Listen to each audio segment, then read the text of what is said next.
کا انتخاب، والدین کا انتخاب خدا کیا کرتا ہے، کوئی پیدا ہونے والا بچہ نہیں کیا کرتا ہے۔ اس کو اس کے گھر میں بھیجا، پیدا کیا، اس کو اس کے گھر میں پیدا کیا، اس کا اختیار تھا، اس کی مرضی تھی، وہ مالک تھا، اس نے پیدا کر دیا، کیونکہ وہ عادل بھی ہے۔ اور آگے میں مجلسوں میں وضاحت کروں گا اس کے عادل ہونے کی، کیونکہ وہ عادل بھی ہے تو اس کے عدل کا تقاضا ہے کہ وہ زندگی کی، یہ دونوں بچے جو پیدا ہو رہے ہیں تو انہیں اپنی زندگی کے پہلے مرحلے میں، پہلی منزل پر دونوں کو ایک جیسا پروٹوکول ملے، ایک جیسی کی عزت ملے، ایک جیسی ویلیو ملے، دونوں کو شرف ہے۔ وہ بھی اشرف المخلوقات، یہ بھی اشرف المخلوقات۔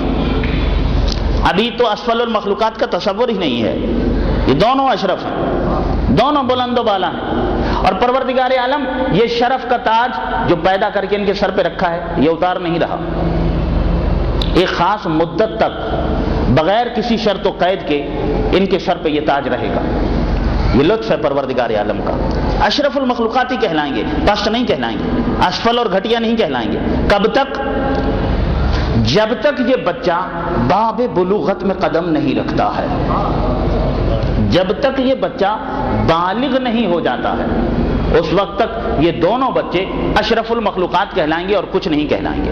ہر انسان، ہر بچہ جو دنیا میں آتا ہے بالغ ہونے کی پہلی گھڑی تک اشرف المخلوقات ہی ہوتا ہے۔ اب چاہیے تو یہ کہ یہ بچہ نیک ہو، ابتدا ہی سے نیک ہو، ابتدا ہی سے اسے سچ بولنے کی عادت ہو، والدین اسے سچ بولنے کی عادت ڈالیں، نماز کی عادت ڈالیں، اس کی بہترین تربیت کریں، اسے معاشرے کا مفید، نیک اور صالح انسان بنائیں، یہ والدین کی ذمہ داری بنتی ہے۔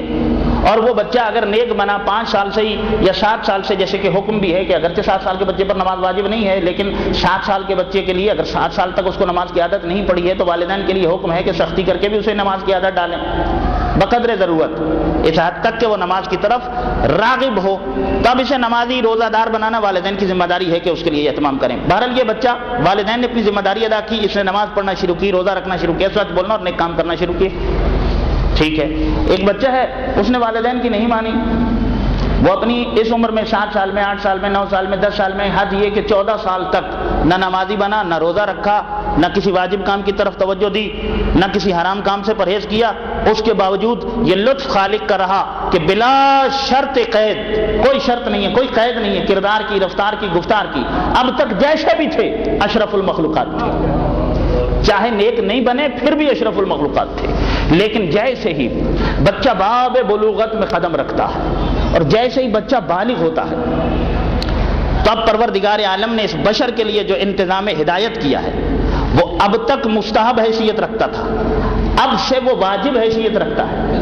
وہ آئین اسلام، وہ دستور دین جو انسان کے لیے مکمل ضابطہ زندگی ہے، اور ضروری ہے کہ یہ انسان اپنی زندگی کے سفر کو جب طے کرے تو اپنی نگاہوں کے سامنے اسلام کی تعلیمات کو رکھے، اٹھتے ہوئے، بیٹھتے ہوئے، سوتے ہوئے، جاگتے ہوئے، گھر میں، آفس میں، ہر سطح پر اسلام کو سامنے رکھے، جو قدم اٹھے اسلام کے مطابق اٹھے، جو لفظ زبان سے نکلے اسلام کے مطابق نکلے، آنکھ دیکھے تو اسلام کے مطابق، ہاتھ حرکت کریں تو اسلام کے مطابق۔ اب تک یہ چیزیں مستحب تھیں، اب واجب ہو گئی۔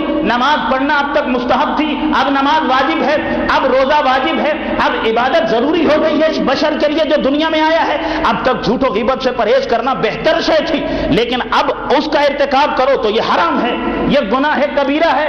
تو اب تک یہ بچہ اشرف المخلوقات تھا، رفتار و گفتار و کردار کی شرط کے بغیر، مگر اب اس کی عزت اور ذلت وابستہ اور مشروط ہے اس کے کردار کے ساتھ، کیونکہ عقل بھی دی ہے، خواہشات بھی دی ہیں۔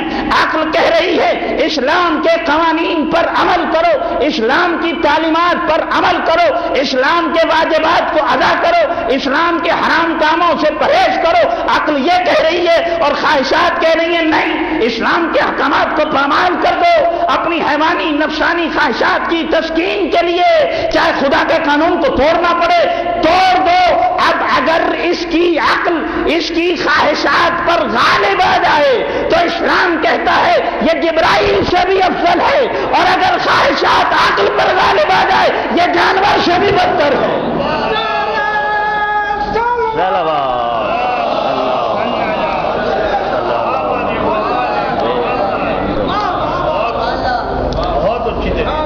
اب تک دیکھیں یہ لطف تھا، پروردگار عالم کا خاص کرم تھا کہ اشرف المخلوقات رکھا، ایک خاص مدت مہلت دی 14-15 سال کی۔ اب سمجھ میں آیا کہ اشرف المخلوقات کون ہے اور اسفل المخلوقات کون ہے؟ اب جو عقل کی آواز پر لبیک کہیں گے اور خدا کی ہدایتوں کو اختیار کریں گے اور اللہ کی ہدایتوں کے مطابق اپنی زندگی کو گزاریں گے، یہی وہ لوگ ہیں جو اس انسانی صورت میں ہیں، یہی حقیقت میں بھی انسان کہلائیں گے، یہی یہاں بھی کامیاب ہوں گے اور یہی وہاں بھی کامیاب ہوں گے۔ اس لیے کہ انسان تو ممتاز ہے دوسرے حیوانات سے عقل کی وجہ سے، اور جس لمحے یہ عقل کے دامن کو چھوڑ دے اور اس کی زندگی عقل کے علاوہ خواہشات کے ساتھ گزر رہی ہو، اس وقت یہ انسان نہیں ہوتا ہے۔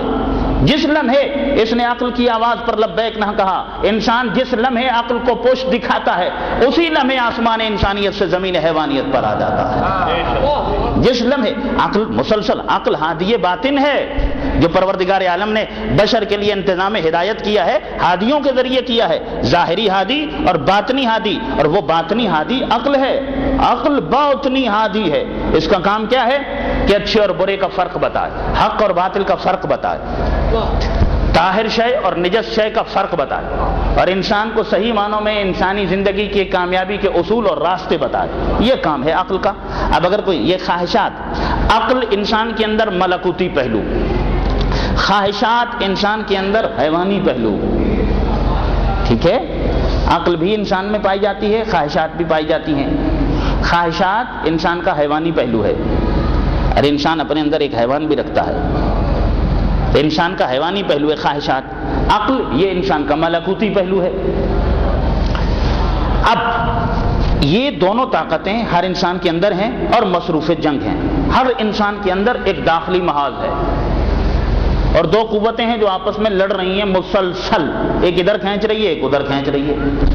آپ نے کل سنا نا اعلیٰ اور ادنا، علی اور دنی، یہ فرق سنا نا؟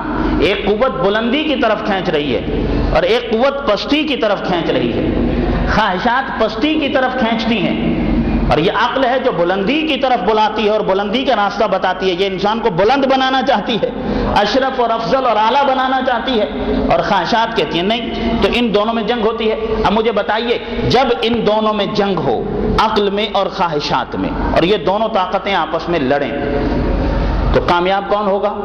جس کی عقل خواہشات پر غالب آ جائے گی، وہی کامیاب تو وہی انسان ہے نا کہ جس کی عقل اس کی خواہشات پر غالب آ گئی، اور وہ انسان ناکام ہے کہ جس کی خواہشات اس کی عقل پر غالب آ گئیں۔ تمام انسان اس اعتبار سے دو قسموں میں ہیں۔ انسان کچھ وہ ہیں جو کامیاب ہیں اور کچھ وہ ہیں جو ناکام ہیں۔ دوسری بھی قسم ہے، کچھ وہ ہیں جو مفید ہیں، کچھ وہ ہیں جو مضر ہیں۔